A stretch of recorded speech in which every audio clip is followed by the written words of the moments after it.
মুহূর্তের big breaking news. Humayun কবিরের বিরুদ্ধে জনস্বার্থ মামলা দায়ের। জেলা প্রশাসনের অনুমতি ছাড়াই মুর্শিদাবাদের ভরতপুরে বাবরি মসজিদ নির্মাণের কাজ শুরু করেছে তৃণমূল থেকে বহিষ্কৃত বিধায়ক হুমায়ুন কবির। এই নির্মাণ কাজ অবিলম্বনে বন্ধের নির্দেশে বুধবার কলকাতা হাইকোর্টে একটি জনস্বার্থ মামলা দায়ের করা হয়েছে। আগামী সপ্তাহে মামলাটির শুনানির সম্ভাবনা রয়েছে। সাম্প্রদায়িক সম্প্রীতি ও মৌলিক অধিকার লঙ্ঘন। মামলাকারীর প্রধান বক্তব্য, বাবরি মসজিদ নামের সঙ্গে অযোধ্যার বাবরি মসজিদ রাম জন্মভূমি বিতর্কের যোগ রয়েছে।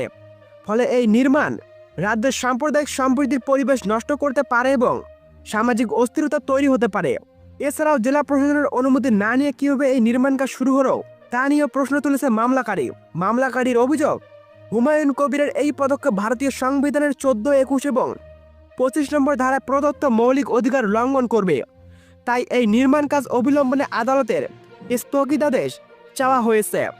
জনস্বার্থ মামলাটি ভারপ্রাপ্ত প্রধান বিচারপতি সুজয় পালের বেঞ্চে দায়ের হয়েছে। আগেও হস্তক্ষেপ করেনি আদালত।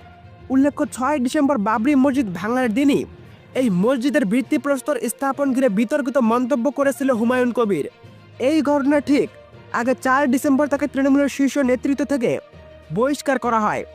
এর আগে অপ্রীতিকর ঘটনা এড়াতে ওই অনুষ্ঠান বাতিলের আর্জি জানিয়ে আরেকটি জনস্বার্থ মামলা দায়ের হয়েছিল।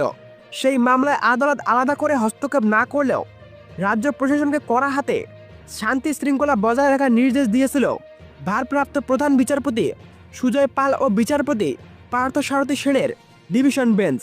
ওই শুনানিতে কেন্দ্রীয় সরকারের তরফে জানানো হয়েছিল, ওয়াকফ সংশোধনী আইনকে কেন্দ্র করে অশান্তির পর সংবেদনশীল এলাকাগুলিতে পুলিশ কোম্পানি সিআইএসএফ মোতায়েন রয়েছে।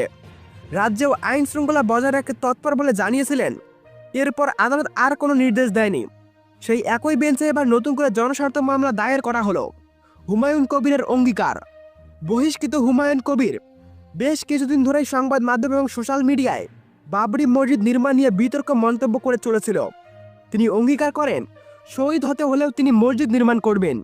এই আবহে তিনি জানিয়েছিলেন, ফেব্রুয়ারি মাসের সপ্তাহে মুর্শিদাবাদের বেলডাঙায় মসজিদ নির্মাণের কাজ শুরু হবে এবং তার একদিন আগে 1 লক্ষ কণ্ঠে কোরআন পাঠ হবে। এখন হাইকোর্টের স্থগিতাদেশের আর্জির প্রেক্ষিতে মামলার ফলাফলের দিকেই নজর সকলের। আমি অল্প একটু ব্যাখ্যা দিতে চাই যে দেখুন, এই যে কথাগুলি এতক্ষণ ধরে শুনলেন, এই কথাগুলির পরিপ্রেক্ষিতে কি রায় হবে।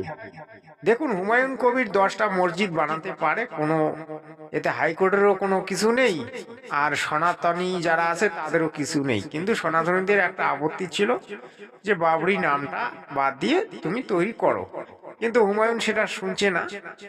যাই হোক, এ বিষয়ে আমি বিশেষ কিছু কথা বলতে চাই না, দেখি কি রায় আসে। আগের বার একটা তো হলো, সেটাতে তো হুমায়ুন কবির রায় পেয়ে গেল, আল্লাহর ঘর বানাবে, ভালো কথা। আল্লাহু আকবার, দিনে 3 বার 4 বার 5 বার নামাজ পড়বে, এটা তো ভালো কথা ভাই।